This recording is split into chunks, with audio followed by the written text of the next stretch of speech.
Hey guys, what's up? It's Dusty here, back with another crypto video.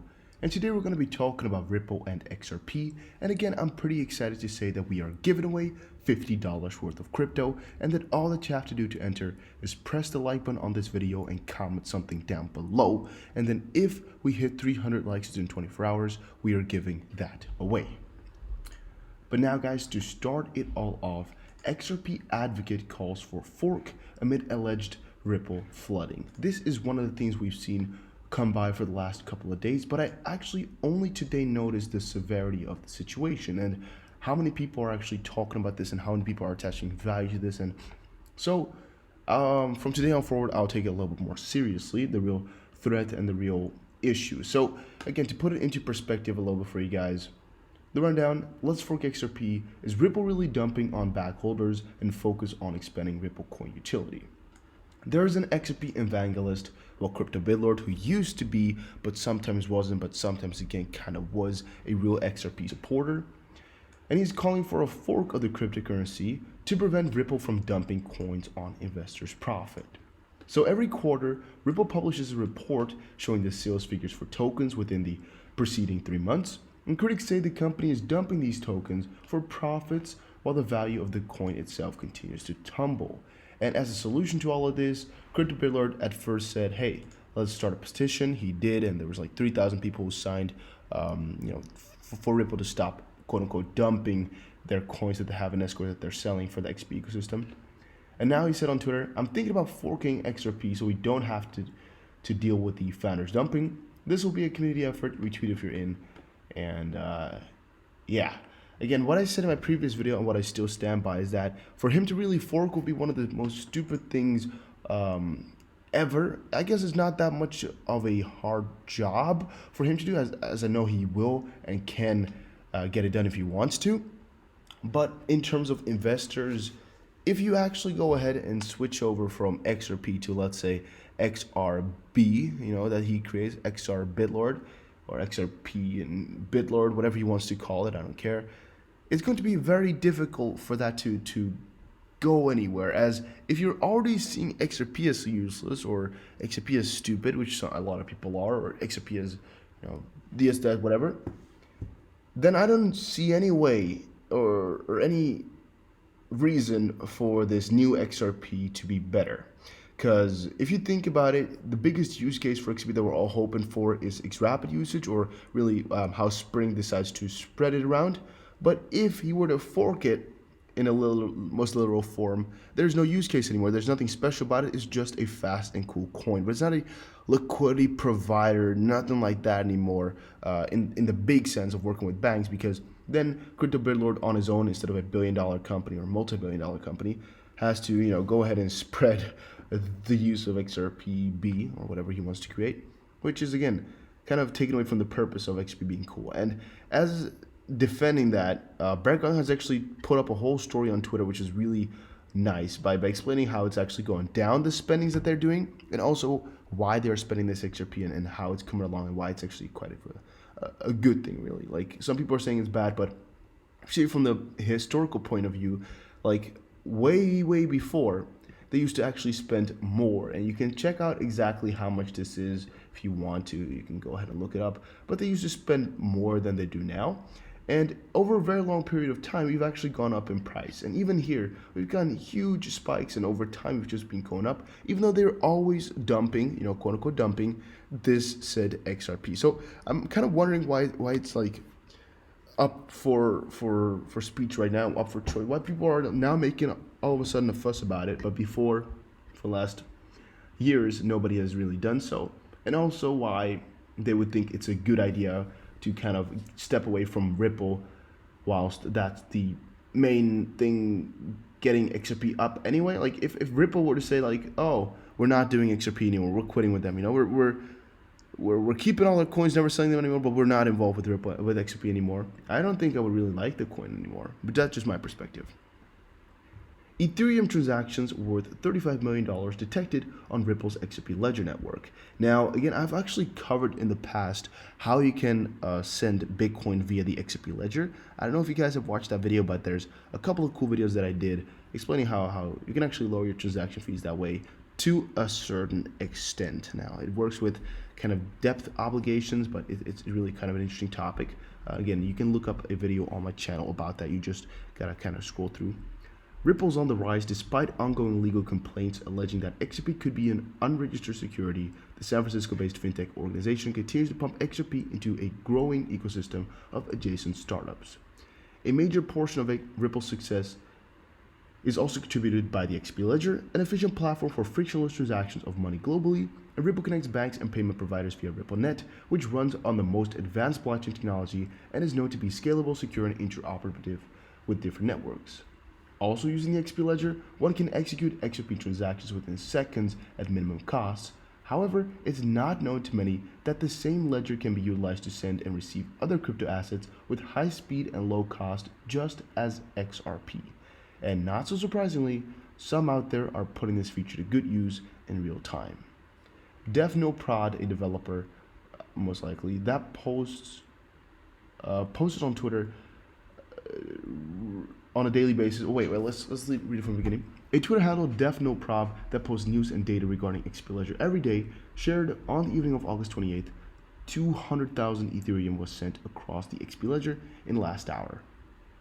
Members of the community were fired up the moment the tweet was posted, and people demanded physical evidence of that transaction taking place on the XRP Ledger. In response, a couple of links to legitimate sources came to light, which indeed proves that the claimed transaction took place, and a single transaction on the network initiated to 10,000 Ethereum transactions almost subsequently. So again, it's no joke that this actually went on, and it's pretty amazing and pretty great to see it being used in a literal sense, because we've discussed the possibilities before, but I'd actually only seen it being used in demos and really never been as much out there as it is right now. One thing I also wanted to quickly mention was this, that I saw Ripple XRP $123 at the end of the year. I actually did not watch the video, even though it might look like it, but I just wanted to quickly come back to the fact that some people are claiming ridiculous prices, and I don't know if this person is for or against it, as the like to dislike ratio is good. So I'm assuming he had some quality content. I expect that from Oz. And what I'm saying here is that some people are having some crazy price breaks for the end of the year, or crazy theories about the end of the year. And I would just say to most of y'all, take it easy. Take a simple approach and just go with the flow, go with what you believe in, and don't attach too much value to crazy predictions, all right? If somebody's expecting the price to go to $100, you're like, okay, that's cool, but why is that so? You start to look into that, and if they're saying because this or that is going to happen, you're like, what are the chances of that going to happen? And if all those chances are 100%, then you still got to check into what those effects really are, or what, related things, like related events had in terms of movement in the past, because in general, people value events way higher than they should be. So for instance, they say like, oh, but XRP or Ripple is going to partner up with X bank, and people are like, so it's going to be gaining 50%, and because a week later it's going to be partnering up with Z bank, it's going to be going up another 25%, and then in reality it goes down 4%, then afterwards it goes down another 4%, because nobody really cares about those partnerships. They care about the real utility, but again, some people really don't care about anything like that, or they don't even know. And in the end, it's a lot less crazy as some people predict, and that's also how these really crazy price predictions also kind of fail. Now, what I think you should attach a lot of value to is what I try to preach every single day in all my crypto videos, and that's why you should subscribe, guys, because I keep preaching it to you every day, and that's how you become smarter. Maybe if you listen to the advice, even though it's not financial advice, but really just educational and entertainment purposes, that you should focus on what BTC is going to do, since they're still dependent. There's a literal correlation between all these coins and BTC. It is there. It is going to stay there until this dominance really falls to maybe 30%. Then I can start to agree with you that we should not be looking at it. But for right now, it's definitely all that I'm really attaching value to. But that's just me, okay, guys. And for these high predictions, I'm just seeing like, okay, $123 XRP. I don't even look at what the market cap would be. I'm just looking at, okay, what would BTC need to go to at that point? I'm like, okay, to equal the amount of market cap. It was just for an example. I actually do a lot of different things. I just look at, okay, $123 XP, that would make me this amount of money. Does that sound like something achievable for for a couple of months. I'm like, nah, I'm not going to be expecting that because it will be too amazing. Just going to be putting that into the back of my head as a goal and something really amazing. I'm not expecting it though because it's so ridiculous. On the contrary, if you expect compared to BTC, it means like, oh, if XRP were to go to this price, BTC would have to go to 250,000 or something like that. I'm like, oh yeah, sure, that sounds not too crazy. And in this case, most likely BTC is going to run first, and then altcoin season, meaning that BTC is going to run by, let's say, 100%, and altcoins by 200% could be. So these altcoins could, in the end, have a better ratio. But I would personally not go over Bitcoin's market cap with your predictions because that's just quite far away. All right, if you really want to push to the max, go for all-time high Bitcoin market cap, and then maybe times 2 that, and then look what these coins would be at. You can all do those things because, I mean, those are values that can definitely be achieved relatively soon within the end of the year, definitely. But really further along the line, it's going to depend on BTC moves that we just cannot predict, or at least I cannot do. Could SBI shareholder deal help XRP bounce back? So we actually saw just a little bit ago that the Japanese firm SBI Holdings is set to begin paying out dividends to its shareholders in the form of XRP in September, and everybody's excited about that, and everybody's hoping for the best for this. But what is it really going to be doing on the price of XRP? And I think nothing, right? Honestly speaking, I think nothing is going to be changing because of this dividend payment. I think it's just a real good thing to have in our backside, to have in our back of our head, since we know again how adoption is coming along, what Ripple and their partnerships are doing for XRP, and how it's really spreading across the world, really going to more and more people every single day. And again, if you have like a goal in mind, or maybe a vision for what XRP is doing and what they are going to be doing and what you want to do, yada yada yada, it should also be in there that XRP cannot be sitting still for too long. Otherwise, people are going to lose faith, people are going to be panicking, people are going to be selling it like crazy. And this again is just another one filling to keep the momentum going. Even though it might be some negative momentum, it might have caused it to not go down by 5% today. It might have caused that. You don't really know what the direct correlation is between the price and these news, but I think it does always have a little bit of an effect. Crypto market is on the thin ice. Top last week, BTC, Ethereum, XRP price predictions from the YouTubes. I actually did not do any videos, so I'm never going to be in this list because I did not really make any videos last week. But for XRP, $10 per XRP for the end of the year, for example, I'm completely on. It could be. In this case, they're saying the bull run can get it to $1 before the end of 2019, and $10 is just a point placed into the blank space. But really, if you're asking me, could it hit $10 ever, or even within the end of the year? Yeah. Is it most likely going to happen? No. I don't think it's going to happen, but it could. And that's because I don't see any of these prices that are really within our grasp as something that's unachievable. And really, as we saw with the previous run in 2017-18, things can happen in a span of 10 days, right? Today we don't know anything, and tomorrow it's just going to be like plus 30%, and 3 days later it's going to be plus 80%. Things like that can happen in the crypto space. That's what makes it so crazy. That's what makes it so fun. But that's also what makes it so unpredictable.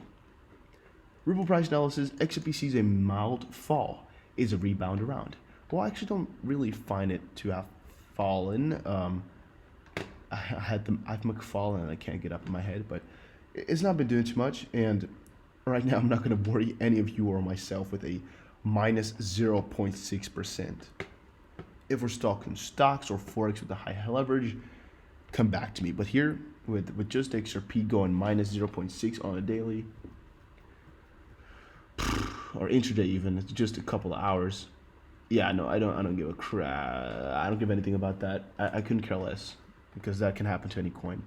There's no big reasons behind it. There's no big logic, no big secrets. It's just happens all the time. Ripple's XRP price looks for a retest. Bearish bias remains dominant.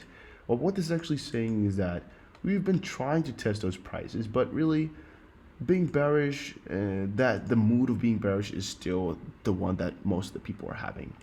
If Ripple's XRP manages to climb above 26 cents, the market may fuel a bull run to 27, 28, 29 resistance levels, and actually above that. But again, guys, we need to first get there, and I don't want to make you happy with what could I say that? I don't want to make you happy with with nothing. Maybe that's it. Because again, we're still below this line. We're still in a downtrend legitimately for quite a little while here. It's going to take one day to just break it and then skyrocket. But anybody knows that if we break it and if we go up again, we might be going up like crazy. But it all depends on BTC. It all depends on the literal market mood. It all depends on what the general crypto news is around that time. Let's say all these big events like for example, they say like, oh, Bakkt is now banned, and things like that are going to drop Bitcoin to the ground. And then if they say Libra is going to be the only crypto allowed in the world, it's going to drop some other things, or maybe even skyrocket them, who knows. And those things are going to be playing a very big role in major moves. But in general here, guys, let's wait for BTC. Let's wait for that one. Any price that you predict under, I would say under $150 for the end of your lifetime, I don't know, whenever you want to predict it, I think is doable. Everything above that, you kind of gotta think in the back of your head, like, is it really possible though? $10 can be possible at any time ever. I would never see that as a big hurdle. Of course, $10 psychologically is a very big hurdle, but in the end, $10, once it's achieved, it's just up from there. $1, as we've seen before, can happen. $3, pretty simple. All those prices are just really around the corner. Now, again, it might be a question for you what the price at the end of the year in the literal form. You want to hear it from me? Can't tell you. I don't know. You just got to check out the Facebook group if you want to talk to some other cool crypto traders. It's a pretty cool group. Going to be posting some really cool content in there relatively soon. Also, I'm going to make a couple of other groups where I'm giving you guys tutorials and stuff, but make sure you check out the Facebook group. Make sure you follow me on Discord. I also have a couple of other cool links in the description below that you should go ahead and check out. But most important out of all, follow me on Twitter, and make sure you press the like button on this video and comment something down below to enter those giveaways. Thank you all for watching, and I'll see you guys again in another crypto video.